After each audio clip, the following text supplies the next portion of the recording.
Hello, my name is Will. Today I feel compelled to share a story with you. A story of an event that started 1870s and came to a conclusion, as far as I'm concerned, about 20 years ago for a friend of mine. And it's a story based on choices made, a single choice in this case, and the outcome, the consequences of that choice made. Michel Foucault, the French philosopher, wrote last century that choosing not to make a decision is equally a decision, and it can have consequences, positive or dire. Pardon me. We make decisions all the time, and what we try to do is we look at all the facts available and try to make the best choice we can. We can have a positive outcome because of the quality of the decision or sheer good luck. Or we can look at all the same facts and come to a decision, make a choice that has a very poor outcome, or bad luck may intervene since making that decision. However, every decision we make sets in motion a chain of events for which there will inevitably be a consequence.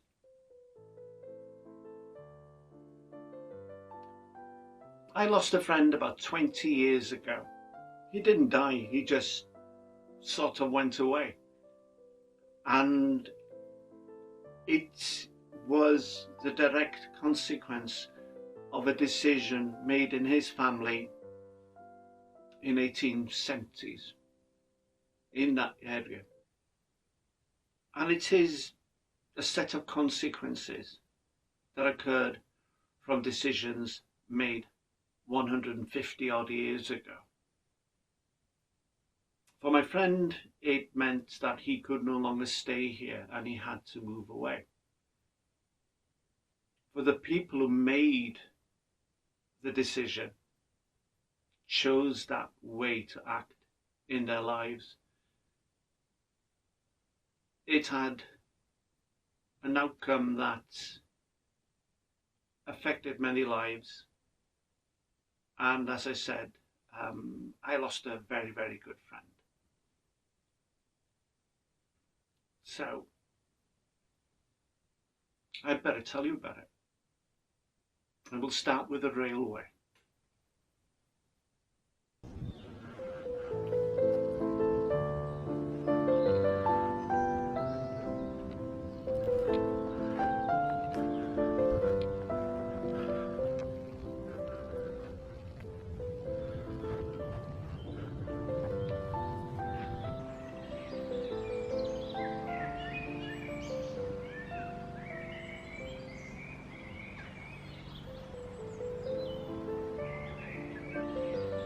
My friend Tom could be described quite correctly really as being a very dour individual. Not easy to gather into a conversation. He would sooner stand there at the bar drinking his pint and seem to be in continual reflection. I'm not surprised really, because Tom had been in the army for over 20 years, and during that time I got the impression from things unsaid that he had seen far more conflict, more savage conflict than other individuals in the army at that time, and invariably it leaves its mark. When his father died, his father had a little farm, 120, 130 acres, just north of the centre of the island, not far away from this railway in fact. And when he had died suddenly in the fields, Tom had come back for the funeral and decided there and then very quickly that he could no longer carry on being in the army and doing what he did, even now as an instructor more than a participant. He had had enough, and there had been somewhere in his heart longing for this peace and quiet of this very small and rural farm of his and his family's that had been there for about 150, 170, 180 years. So he handed in his resignation and came back and had for a couple of years been running the farm without much fuss. This year, apparently, it was the worst in living memory. For summer, it had been wet and damp and crops were wasting everywhere. And in a very short period of time in late August, we'd had about 5 days of sunshine, during which he had cut and turned the hay in order for it to dry, and then suddenly realised he couldn't function as he normally did, which was to do all the work himself, in isolation. He'd enjoyed it, he told me. However, time was against him, and he asked me to go over and give him a hand, and he would pay me. I said I didn't need pay. I was doing nothing at that time. I was in between jobs.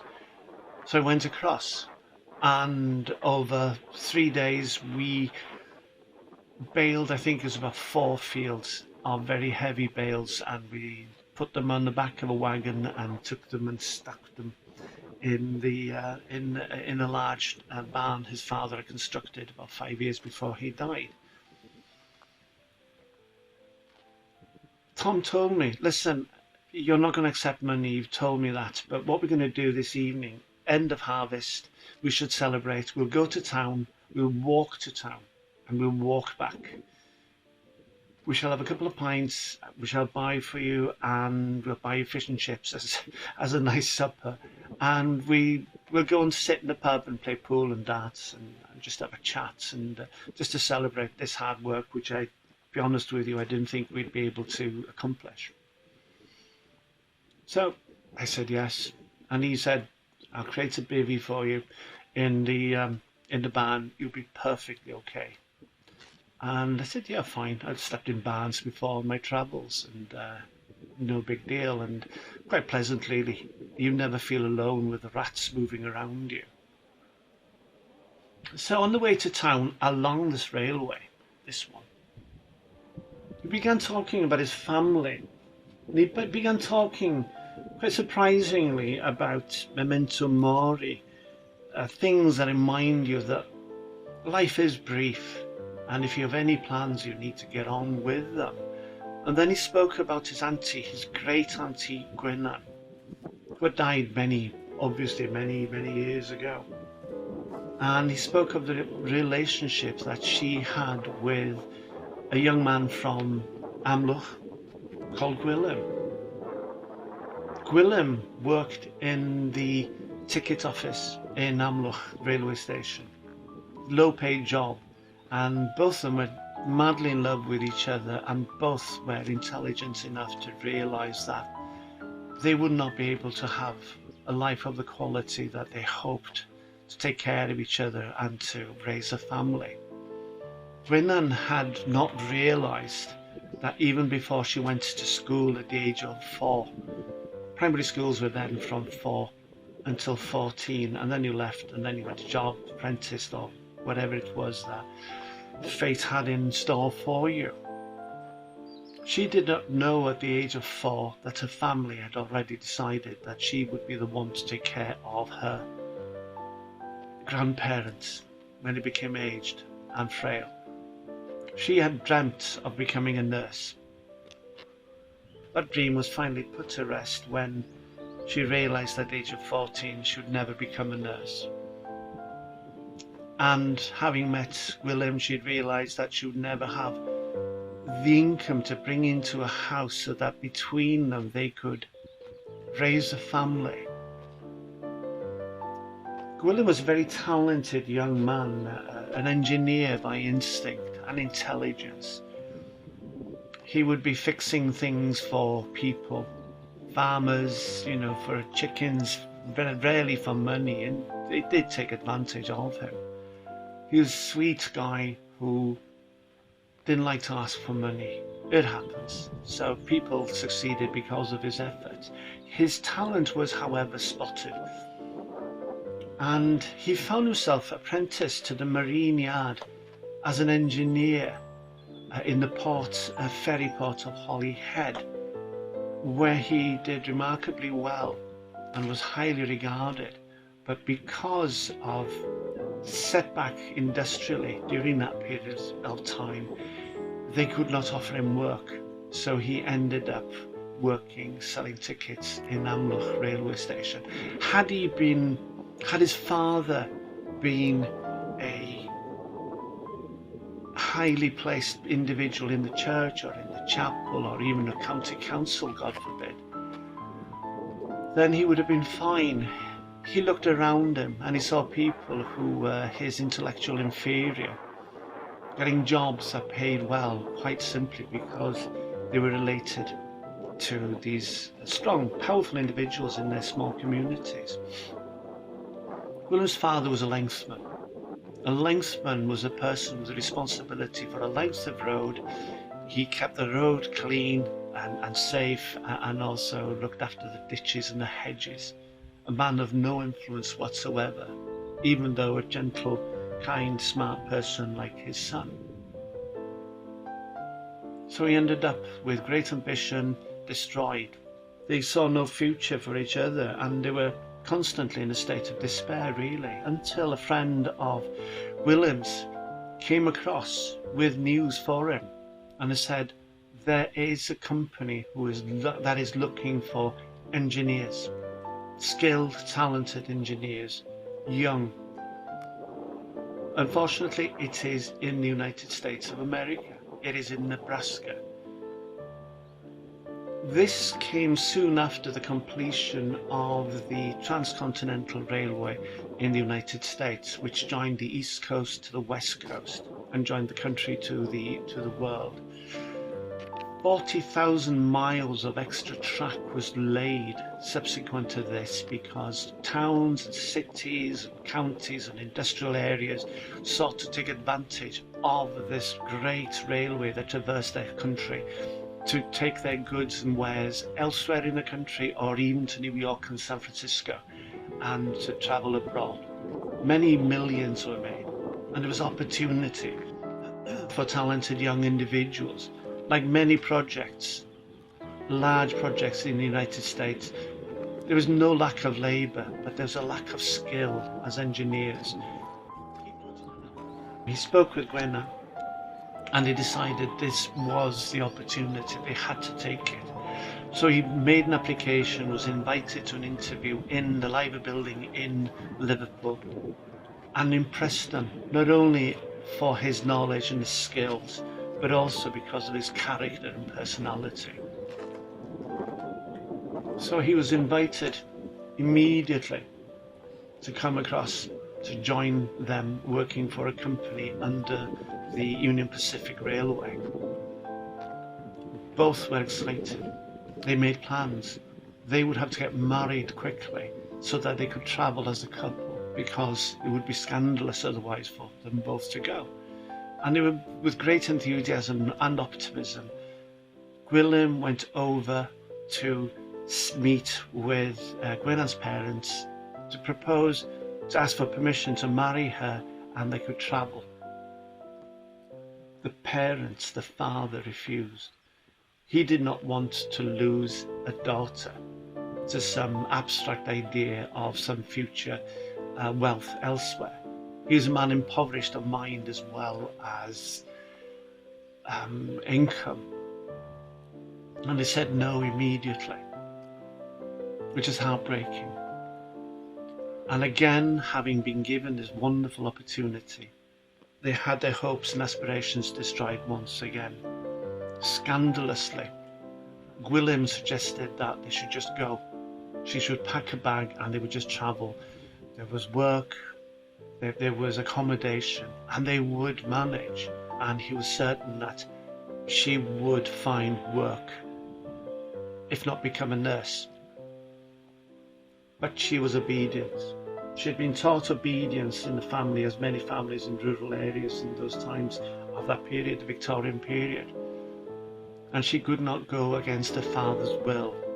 Gwilym begged her, and she said, no, I can't. And he said, it's the opportunity for us, a life, a family, a future. She said, I can't. You go and you come back for me. And that was the choice they made.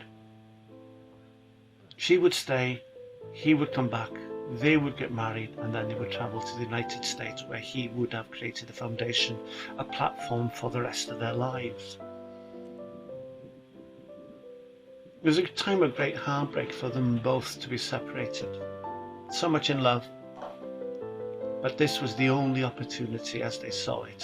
She could not break her word to her father. She could not be disobedient. People were programmed, indoctrinated.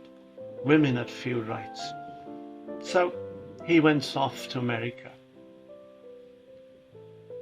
And for 2 years they corresponded. He telling her what he was earning, what he was investing in, and he was building a place for them to have a future. And she would be welcomed. He was certain of it. He'd spoken to people in the company. And then Tom and I arrived at the pub, and the conversation ended, and we just got involved with darts and pool and beers. And then on the way back, he carried on with the conversation as we got closer to where we stepped off the railway underneath the bridge. And he said, Gwynnan one day received a letter from the United States saying, I'm coming home. I have money, we will get married, and you will come with me to the United States. I will be arriving in Liverpool on this date, and I will go home, obviously, to my parents first of all. But I want to see you. Therefore, will you go to the bridge? And on the bridge, we'll wave to each other at the given time. Full of excitement and joy, seeing her beloved again, and a new world that they thought closed opening up to them again. She went to the bridge on time, and she was there with a hanky, ready to wave. And the train went past, and there was no Gwilym. Next day she went to his parents' house in Amlwch and discovered that there was no Gwilym there, that he hadn't turned up. A few days later, a letter arrived. It takes ages for letters to travel across from one country, the massive ocean, and to get to a local community in the middle of nowhere. And it was a letter from the company, quite simply saying there had been an appalling incident in the workplace. A man had become drunk, had become abusive, had started assaulting his fellow workers. Gwilym had sought to intervene, and during that intervention the man had pulled a knife and he had stabbed Gwilym, killed him there and then. Essentially he bled out on the floor. Heartbreaking. Again, hopes and aspirations destroyed, no future, nothing at all. Quite understandably, but despairingly, Gwynan's health declined, her mental health declined. She went to pieces and no longer able to carry out her duties for her family, and she would just wander around like a ghost. And every night at that hour when Gwilym was supposed to pass by on the train, she would be on the bridge with a handkerchief, and Gwilym never came. And of course eventually her health continued to deteriorate until physically and mentally she was not the person that they had known, and they regretted not letting her go. In the end they gave up any effort to try and stop her going to the bridge, same time of night as they had both agreed, Gwilym and her. She would wait for him. Darkness, rain, whatever the weather. She would wait. Family gave up trying to persuade her. And then one day, Gwilym just threw herself under the train, the Amlwch Gaerwen train. She was not killed instantly. She suffered, she lingered in appalling agony for 3 weeks and then just died. could only hope that somewhere, somehow, that, people do meet, that there is more. Could only hope for that for them both, because they were obliged to make choices that could well have, I don't know, had they done the opposite, had they decided to be scandalous, had they run away, then maybe that would have changed the dynamic of William's life and his passing, his death. Maybe with responsibilities for an individual, his wife and maybe children, then he would not have intervened. But it was William's nature. He did intervene in that milieu, in the world in which they existed based on choices that had to be made. It was inevitable. Then I asked Tom, why are you telling me this now? Why? And he said, stop, just that bridge. And he pointed to the bridge and said, that's the bridge they were supposed to wave to each other. That's the bridge that it was a point in geography and time from which their new life would begin. But it didn't. It all came to an end with a suspicion at that point and confirmation the following day. And he turned to me and he spoke from a depth I never suspected in him. And he said, this place has far too much sadness attached to it. The land has become cursed, it's a struggle to farm, and that's why I'm leaving. I've put up with enormous amount of suffering and in conflict, like many of us do. But we can live with that because we can justify it as a righteous act to save somebody, to save ourselves. But this sadness has injured me beyond what I can comprehend emotionally. So I think it's time my family left this place. There's only me anyway, he said. And so I'm leaving. Farm is up for sale as of yesterday. I confirmed it. Me, I'm leaving tomorrow morning. And I may well go to New Zealand where I have friends. It's far away, there are no reference points to anything in my life to date. And begin again, maybe farming, who knows. And that was the last I saw of him. We bade each other farewell in the morning. He said he would be in touch.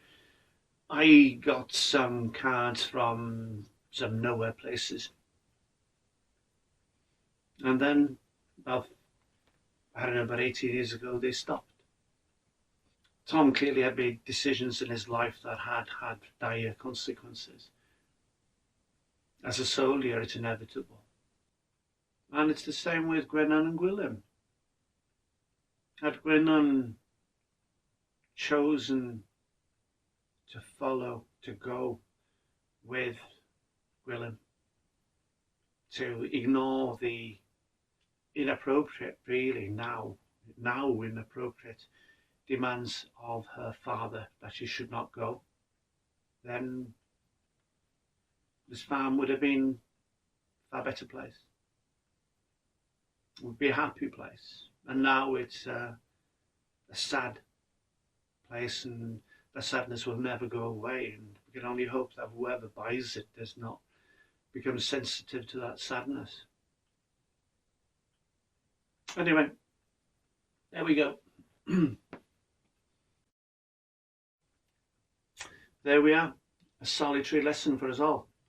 Choices we make are important, and the choices we make should be based on what we want, what makes us happy, rather than following rules and regulations that really are not appropriate, that are, as I said, morality as control.